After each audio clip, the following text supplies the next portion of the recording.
Sa ating unang balita, matagumpay na naisagawa ang coastal cleanup drive activity ng mga miyembro ng Ilocos Norte Police Provincial Office, katuwang ang iba't ibang ahensya ng pamahalaan sa Lawag City.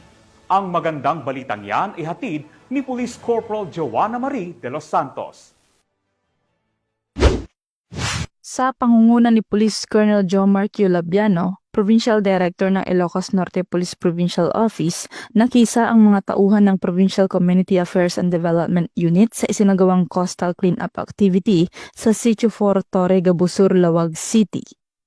Ang naturang aktibidad ay inorganisa ng ASESWAO o Save the Earth A to Z VR1 na nagtipon ng mga volunteer mula sa Northwestern University, Centro Lawag City at mga opisyal ng Barangay Gabusur.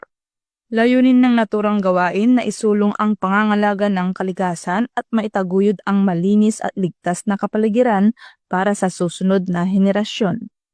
Ayon kay Police Colonel Labiano, patuloy ang Ilocos Norte PPO sa pagpapaigting ng kanilang community partnership at environmental programs bilang bahagi ng bagong PNP para sa bagong Pilipinas. At sa pamamagitan ng ganitong mga inisyatiba, patuloy na pinatutunayan ng PNP na ang malasakit sa kalikasan ay kaakibat ng kanilang tungkuling maglingkod at magprotekta sa sambayanan.